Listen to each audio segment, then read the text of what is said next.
Alors, tu me fais penser à une chanteuse que j'ai connue. Si jamais elle nous écoute, elle se reconnaîtra, mais euh, dont la voix a changé. Disons qu'elle a pu développer plus de capacités naturellement par rapport à des faits vécus. Par exemple, une séparation dans son cas.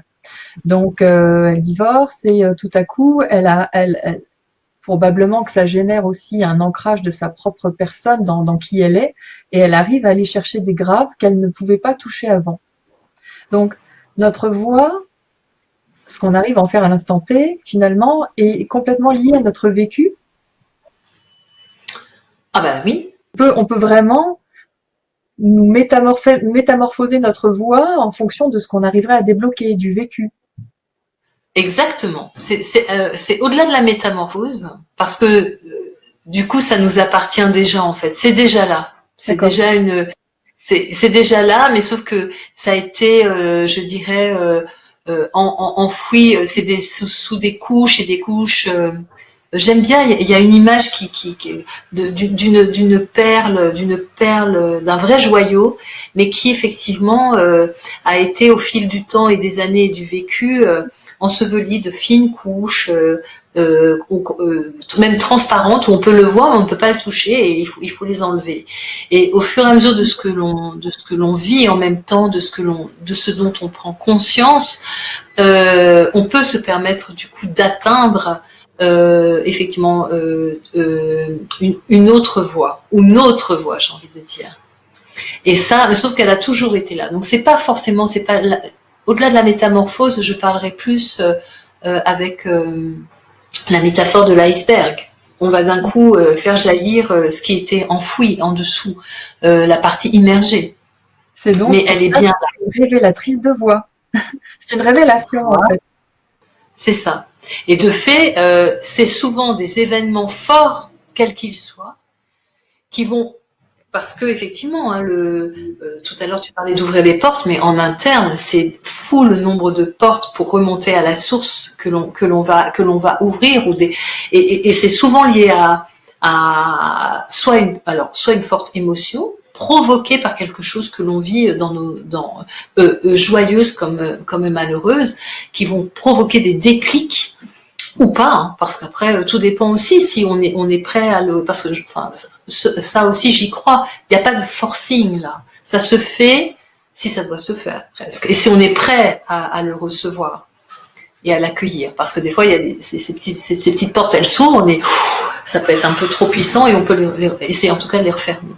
Mais là, j'ai envie de dire par rapport à ton ami que tu cites, cette personne, je fais le pari que c'est grave en plus qu'elle atteint. Ce qui est joli dans ce que tu racontes, c'est que elle les atteint au moment d'une séparation, donc au moment où elle vit quelque chose de grave et de douloureux, qui ont fait certainement que sa voix a eu besoin de se réfugier en termes de sonorité dans tout ce qui était profond et aller pouvait permettre même à son chagrin d'aller chercher que ça soit la niche du chagrin en fait et que ça s'exprime du coup avec le grave. Mm. C'est étrange parce que ça me rappelle quelque chose directement que j'ai vécu moi, ce que tu dis, parce que j'avais participé à un événement en ligne comme ça avec des gens, et lorsque j'étais en grande transformation, que je suis revenue en France du Québec, il y a une personne qui m'a dit: «Je t'ai jamais entendu avec une voix aussi grave». Et c'est exactement ce que tu décris en fait. Je suis en train de comprendre à travers tes explications, et probablement que vous aussi, ça a dû vous arriver. Euh, on emploie des tons graves, bah, des fois, pour parler de choses un peu sérieuses, mais dans des périodes de vie, il se peut que notre voix, les tons qu'on emploie soient complètement différents, qu'on aille dans une autre gamme en fait. Bah, d'autant plus, nous allons dans une autre gamme. Alors, et c'est vrai que des fois, ça ne se fait pas du tout en conscience. Oui. Mais si je reprends l'exemple lorsque l'on traverse une séparation qui est vraiment effectivement, bon, c'est vrai, on peut les vivre à différents degrés, mais quand elles peuvent nous atteindre profondément, il y a un vrai besoin de quelque chose de très douloureux, un deuil, etc. On a besoin vraiment au-delà de l'intérioriser, de le vivre au plus profond de nos entrailles. Et presque, on n'a même plus envie d'émettre vraiment la voix. on n'est pas justement dans ces sonorités joyeuses, je te disais qu'on est capable d'avoir lorsque tout va bien. Et de fait, au-delà de même émettre du grave, le grave est autorisé à s'exprimer parce que là, dans le terme vibratoire, et parce qu'en même temps, il faut savoir que chaque fois que l'on émet un son, il y a le son extérieur, mais il vibre à l'intérieur de nous. Hein, c'est d'abord ce vibre-là qui va être donné. Donc, va aussi nous apaiser. Le grave apaise. Le grave, c'est les racines, c'est l'ancrage. Donc, je pense que c'est une analyse non approfondie et que je dis spontanément comme ça, mais je pense que dans des cas effectivement de souffrance extrême ou de enfin voilà, que l'on traverse, implicitement, nous allons chercher refuge, enfin en tout cas notre voix va s'exprimer d'autant plus facilement et peut-être ouvrir même des portes dans ces graves-là, parce qu'en résonance intérieure, ça nous calme, ça nous apaise. Ça se fait même donc presque sans qu'on le sache. Et on est capable de changer de voix. Ouais. Alors, il me vient une idée. Ah oui. Mais peut-être que pour toi, c'est quelque chose de tout à fait avéré, normal. Je me demande justement, est-ce qu'on peut utiliser notre voix pour modifier notre état d'être de la même manière qu'on conseille parfois de sourire mécaniquement quand ça va pas. Finalement, si on s'amuse à chanter en aigu, est-ce que ça pourrait, par exemple, nous sortir d'une torpeur Totalement. Bah, le cas des vocalises, je vais revenir sur les vocalises parce que, en tout cas, moi, quand je travaille avec quelqu'un, même si la personne me dit, une jeune femme m'a dit tout de suite, ah non mais moi je suis soprane, moi je travaille pas du tout des graves. Et de fait, on va s'amuser, je vais l'emmener aller chercher quelques graves, et puis d'un coup, souvent elle est là, oh, c'est super, je ressens plus mes vibrations, etc. Et à l'inverse, quand on va, donc même si c'est son registre et qu'on va remonter dans les aigus, il y a quelque chose qui effectivement va se produire et fait que d'un coup on peut retrouver, tu parlais, on peut sortir de la torpeur, on va retrouver du sourire, on va rigoler parce que on va caracoler avec des notes un peu au-delà d'être bleues qui chevrottent ou qui ne vont pas bien sortir. Il y a quelque chose qui chanter libère et rend joyeux. C'est vrai. Alors, on va me dire, mais il y a des chansons, il y a des répertoires où c'est pas gay. Alors, au moins, si je reste dans le cadre des vocalises, c'est vrai que ça donne le sourire. Ça peut être très fort, mais en même temps, ça nettoie. Une vocalise, ce sont des syllabes énergétiques. Il y a vraiment eu même, il y a des personnes qui travaillent uniquement là-dessus, sur les syllabes énergétiques que l'on va chanter. Je ne parle pas uniquement du yoga du son. C'est au-delà de ça. C'est même faire une vocalise qui va faire que, sans qu'on le sache, elle nous fait du bien, elle nous apaise ou elle nous rend joyeux. Rien n'est un hasard dans le choix des vocalises. Il y a les vocalises classiques, dites lyriques, elles ne sont pas que pour étendre la voix et donner de la puissance, mais ça va bien au-delà de ça, le travail de la voix. De toute façon, la voix, c'est une alchimie, c'est donc ça, c'est tout ce qui est nous. C'est tous les nous qui vont faire que ça se mélange, donc toutes nos voix, c'est bien ce que je disais tout à l'heure, et qui vont faire qu'à un moment donné, c'est ça qui doit s'exprimer. Donc oui, on peut sortir avec des exercices vocaux ou des chants qui nous rendent joyeux de notre torpeur. À ce sujet, est-ce que tu pourrais nous partager un exercice qu'on pourrait faire au quotidien qui nous permettrait de réharmoniser les différentes parties de notre être? Ah là là, alors, moi il y en a tellement que j'aime bien, alors je me dis, mais alors lequel va correspondre à ça? Alors, j'aurais envie plus de partager, alors pour le coup, donc j'ai envie de citer là comme ça, il y a tous les petits exercices de respiration qui sont assez, j'allais dire communs, non ils ne le sont pas, mais que l'on retrouve effectivement dans plein de domaines. Mais c'est marrant, c'est pas ça qui me vient en premier parce que j'étais plus tentée par, en termes d'exercice, à un exercice vocal justement. Je réfléchis en même temps hein, parce que parce qu'en même temps je cherche dans les exercices de bien-être que moi j'aime bien appliquer. Bon, si j'ai parlé de la respiration, on va quand même en faire un. C'est celui que j'adore, c'est celui où j'invite les personnes à fermer les yeux, à prendre une grande inspiration, bloquer, et en pensant à quelque chose, mais même si c'est à l'état de création, de projet, mais quelque chose qui les fait rêver, dont elles ont vraiment envie, mais très très fort, d'y penser très très très fort.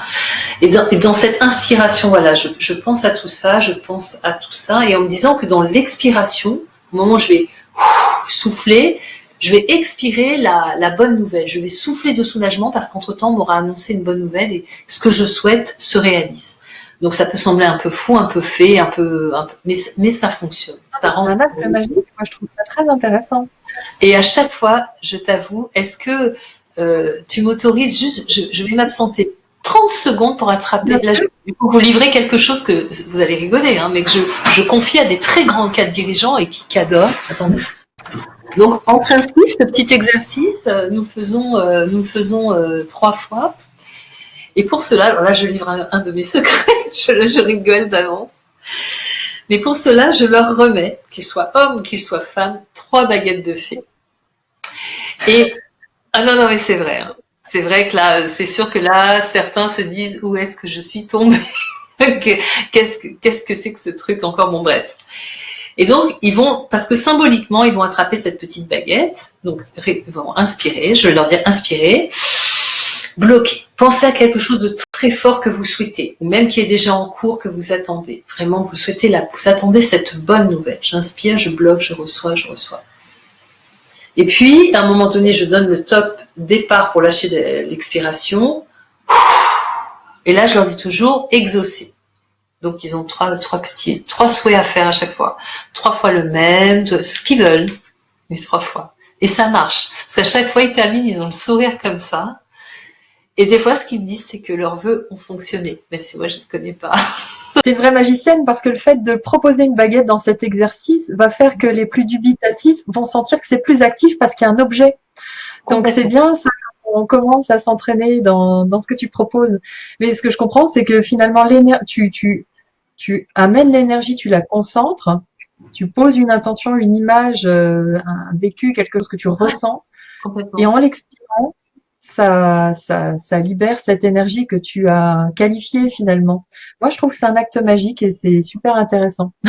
Et en plus, non seulement un acte, et on donne l'autorisation à cette pensée d'exister. Voilà, j'ajoute ça. Super. Bien, voilà, finalement, on va bien plus loin que le chant et le coaching vocal, là.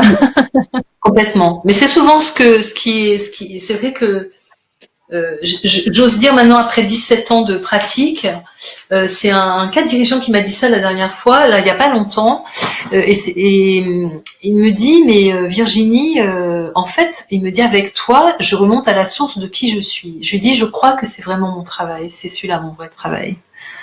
Il est de remonter à la source des blocages en fait. Ou des fois j'aime bien dire rendre la voie visible. La voix en soi, la voix, elle n'est pas palpable, elle n'est pas visible. La voix, c'est donc, il n'y a pas que les poumons qui la font, il y a aussi notre larynx, il y a notre diaphragme, il y a, je le disais tout à l'heure, tous nos organes participent vraiment à ce que la voix fonctionne.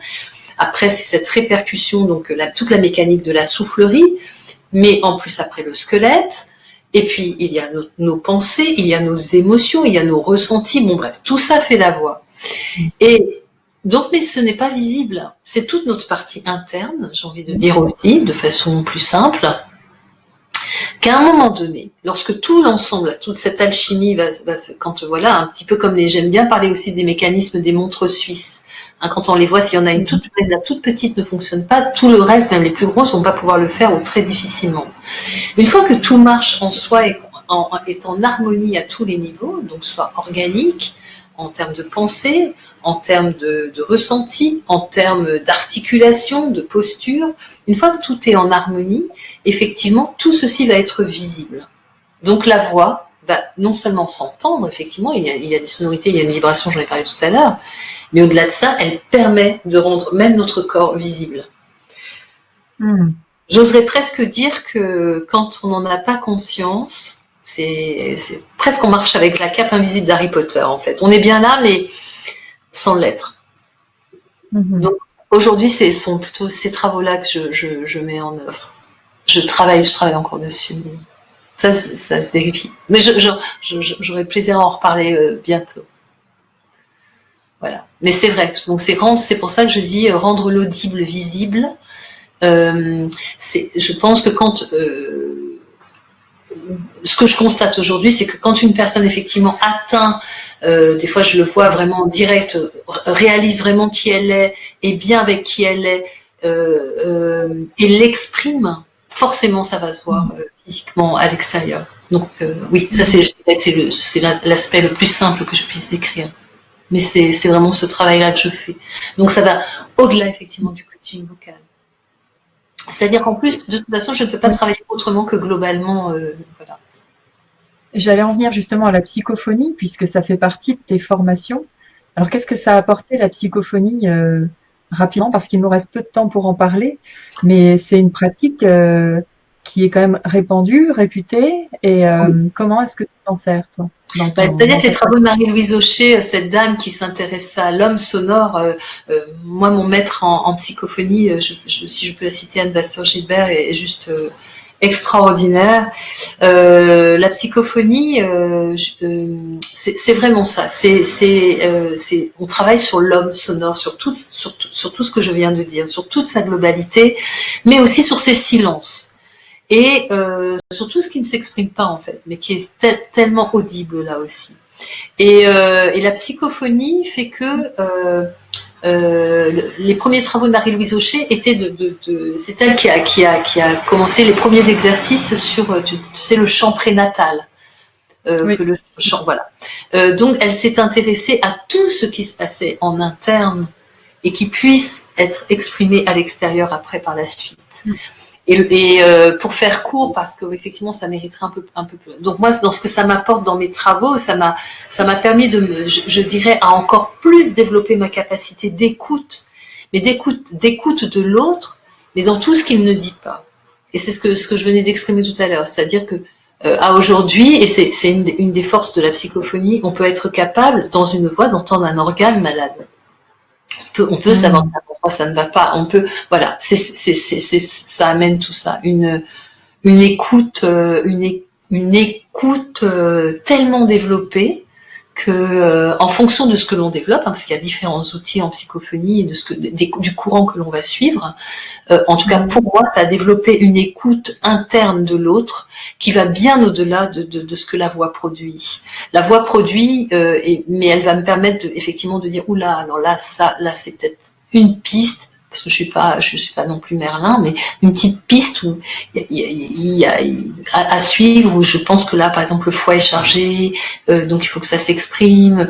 Autrement, peut-être que c'est de la colère, peut-être qu'il est vraiment malade, peut-être que voilà, besoin de se reposer. Les intestins, ça circule pas, ça s'entend parce que le diaphragme, justement, est compressé.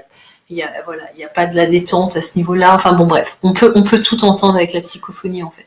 Mais c'est très très fort. Moi-même, je ne serais pas une psychophoniste. Il manque encore un degré, je vais le passer.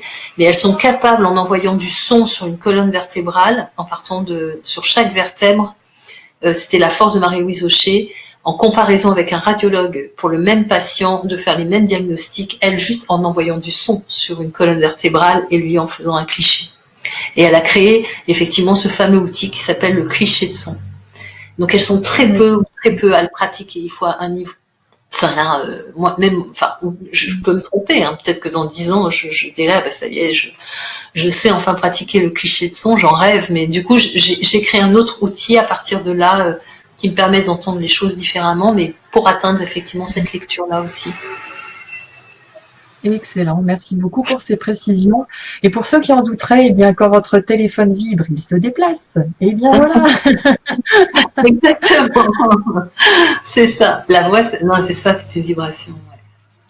Et je vous propose de conclure cette rencontre avec peut-être quelques trucs et astuces. Alors, ça nous est tous arrivé de devoir prendre la parole et pour X raisons qu'on a pu énumérer et puis il y en a d'autres, Oui. on a le souffle court, on va déglutir, enfin bon, on exprime des blocages plus qu'autre chose. Alors, quand on est vraiment dans cette situation-là, dans l'urgence, est-ce que tu as un truc à nous partager ? Alors quand ça se produit en cours, effectivement, on a bien démarré, et puis en cours d'un coup, le souffle, comme voilà, il y a tous les petits trucs là que tu viens d'énumérer. Moi, l'astuce, en tout cas, qui fonctionne, c'est de m'accorder 1 seconde ou 2 de pause. Alors, je dis 1 ou 2 secondes parce que 1 ou 2 secondes, quand on est face à un public, ça semble épouvantablement long. Mais s'autoriser à reprendre son souffle, j'ai envie de dire, et son rythme. Parce que bien souvent, cela veut dire que quand cela nous arrive, on s'est mis au rythme du public, mais pas au nôtre.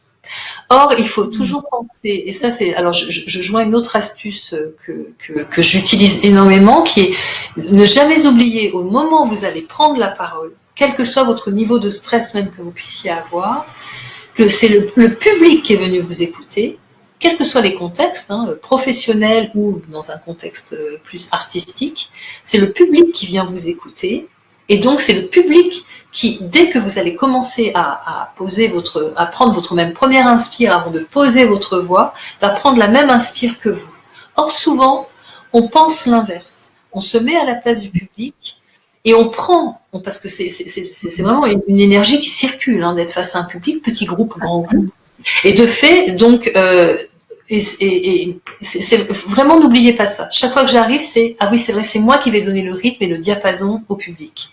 Et quand du coup on a des petits incidents de parcours comme ça dans notre intervention, ben, il ne faut pas hésiter à prendre, même quitte à inviter, alors si on s'en sent capable, mais à faire faire je sais pas, une petite humour, mais quelque chose qui fasse qu'on s'autorise à reprendre son souffle et à redonner son rythme.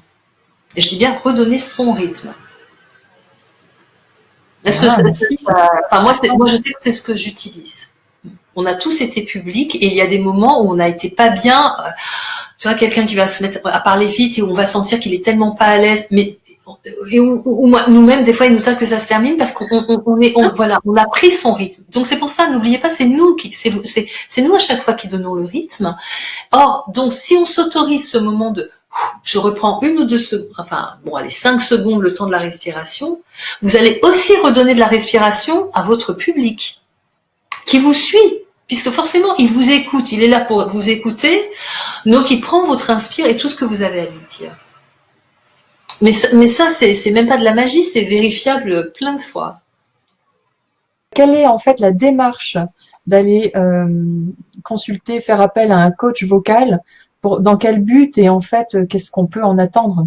Dans le cadre de l'entreprise, très souvent, ça se produit, les demandes arrivent au moment où il y a une nouvelle prise de poste. Ce ne sont pas forcément des jeunes que j'ai, ce sont des personnes qui arrivent à des postes à fort enjeu, leur poste de carrière ou autre, et donc bien souvent ils vont devoir monter en compétences dans leur prise de parole et amener de la valeur ajoutée à leur parole. Ça, je dirais que c'est la demande générique. Bien évidemment, il y a toujours autre chose derrière. Donc des personnes qui vont venir parce qu'elles ont besoin de gagner, d'avoir plus de puissance. Je veux parler plus fort, je voudrais avoir une voix plus grave, je voudrais rythmer mes prises de parole. Voilà. Donc ça va vraiment partir de là au départ. Majoritairement, c'est assez générique dans les demandes de départ, je dis bien, parce qu'après, effectivement, comme tu l'as compris, je vais beaucoup plus loin que ça quand il me l'y autorise. Dans une demande d'une démarche d'un particulier qui a envie de chanter, j'ai ces demandes-là, des personnes qui en fait s'autorisent enfin, j'ai toujours rêvé de chanter, j'aimerais au moins commencer avec vous, parce que ça englobe plein de choses, ou je souhaite, parce que là j'en accompagne un là-dessus au niveau du théâtre, de porter sa voix, de donner sa voix autrement, de travailler petit à petit, toutes les astuces et surtout un besoin de connaître mieux sa voix. Donc j'ai ces demandes-là, donc de chant. Après, il y a des personnes qui sont en recherche d'emploi, donc qui vont poser le fait que souvent il leur est reproché que au cours des entretiens ils ne sont pas convaincants, ils ne donnent pas l'envie, alors que leur parcours et leur CV vont démontrer l'inverse. Là, c'est encore toujours pas. Donc, je vais avoir ces demandes-là à titre particulier. J'ai des étudiants aussi, aussi bien des lycéens au moment où ils vont passer le bac de français. Pour les épreuves d'oraux. C'est souvent lié au coaching vocal, on l'entend comme ça. Et donc vraiment pour travailler sa voix à différents niveaux, dans différents domaines, et ça s'adresse à tout le monde. Mais voilà. Je dirais que chez les particuliers, il y a beaucoup la demande de plaisir. Oser faire le pas. J'ai toujours rêvé de chanter, j'ai jamais fait. Allez, même maintenant je le fais. Je me fais plaisir. Ça, c'est une des demandes majoritaires. Les demandes sont quand même différentes en entreprise. C'est l'entreprise qui investit, donc il y a des fois une tripartite. Il y a des demandes de leur N+1, N+12, mais ça part. Je te dis très souvent, par contre, ce qui est générique, c'est que c'est vraiment à chaque fois à un moment de changement de poste. C'est rarement au démarrage. La démarche peut être à la fois fonctionnelle, mais aussi pour le simple bien-être de se découvrir, Totalement. de prendre de l'expansion finalement. Oui. Alors ça aussi, je veux apprendre à respirer. Je vais apprendre à respirer, mais autrement que voilà, le yoga me convient pas. Je vais te citer ça. Mais c'est vraiment une démarche à titre particulier. Je dirais que oui, tiens, si je devais résumer, il y a plus la conscience d'une démarche de bien-être. Tu me dirais dans l'entreprise aussi, parce que je veux plus de confort pour amener de la valeur ajoutée, mais au départ, d'ailleurs, ils ne le pensent pas comme quelque chose qui va en plus leur faire du bien, vraiment. Ils découvrent qu'ils ont un outil naturel, enfin des outils à disposition au travers de la voix naturelle pour que ça s'exprime, qui va leur permettre, leur apporter, c'est la fin de journée, leur apporter du bien-être. Oui. Bien, merci beaucoup Virginie pour ton intervention aujourd'hui et tout ce que tu nous as appris. Est-ce que Virginie, tu souhaitais nous dire un petit mot pour la fin? Moi, j'ai envie de dire, autorisez-vous à donner et porter la voix de qui vous êtes. Le monde en a vraiment besoin. Ça, c'est bien vrai. Voilà. Donc, chantez bien. Et faites des beaux vœux. Exact. Ah oui. Là, je les ai. Hein. Hop, hop, hop, hop, je les attrape. Les petites baguettes, ça marche. On repensera à tout souvent. D'accord. Merci Estelle en tout cas, parce que c'est passé trop vite, trop vite. Alors un grand merci. Je vous souhaite bonne continuation à tous, bonne soirée, bonne journée et à la prochaine. Merci, au revoir.